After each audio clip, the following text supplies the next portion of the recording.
Марк Твеннің өмірді өзгертетін 9 сабағы. Марк Твеннің тамаша өмір сүруге арналған бірнеше кеңесі. Өзіңмен өзің бол. Егер адамның өзіне көңілі толмаса, онда өмірге де көңілі толмайды. Өзгенің мақтауы мен мақұлдауы үшін өмір сүрсек, осы мәселеде өзіміздің мақұлдауды шектейміз. Егер өзіміз үшін жеткілікті деңгейде жақсымыз деп шешсек, онда әлем үшін де лайықты деңгейде жақсы болғанымыз. Өзіңізді тек өз ойыңызбен шектемеңіз. Жасыңыз, ақыл мен тәннің даулы мәселесі. Егер сіз үшін жас деген қиындық болмаса, ешбір мәні жоқ. Егер сіз өзіңізге мұны істей аламын деп айтсаңыз, сіз оны істейсіз. Біз өзімізді алдаймыз. Өзіміз жайлы көп жамандыққа сенеміз. Мүмкіндіктерді елестетіп, өзіңізді алдап, өзіңіз жайлы позитивке сеніңіз. Күлкі өмірді көркем етеді. Юмор адамзаттың ең ұлы жақсылығы. Күлкі ең жақсы дәрі. Ол бәз баяғыша бүкіл әлемдегі адамдар арасындағы кең тараған құбылыс. Солай бола бермек. Күлген кезде бәрін босатамыз.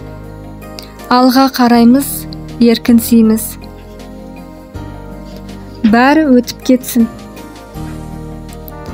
Ашу бұл қышқыл. Ашуға тиген адамнан гөрі өзі тұрған құмыраға зиянды. Белгілі бір жайтқа не адамдарға ашуланудан тек өзіңіз зардап шегетініңізді білсеңіз, әр іске, өмірдегі әр құбылысқа басқаша көзқарас қалыптастырып үйренесіз. Еркіңіздегі асыл жылдарды ессіздікке арнағыңыз келмейтінін түсінесіз. Ештеңеге құлқыңыз жоқ екені есіңізде болсын. Бұл әлем сізге берешек деген ойдан арылыңыз. Әлем сізге дейін болған, сізге ештеңе берешек емес. Құқ деген адам үшін үлкен қауіп. Алайда қалаған нәрсеңіз үшін жұмыс істесеңіз, соғұрлым бақытты боласыз. Адам өзгерісті ұнатпайды. Жаңа идеясы бар адамды апенді деп санайды. Оның ойы жетістікке жеткізгенше, елге өзгенің өзгергені ұнамайды. Егер жақсы адам болуға ұмтылсаңыз, ел іші соны әңгімелейтініне дайын болыңыз. Кейде елдің пікіріне мойынсұнбау өзгерістің ең қиын бөлігі. Мақсатты көзден таса қылма.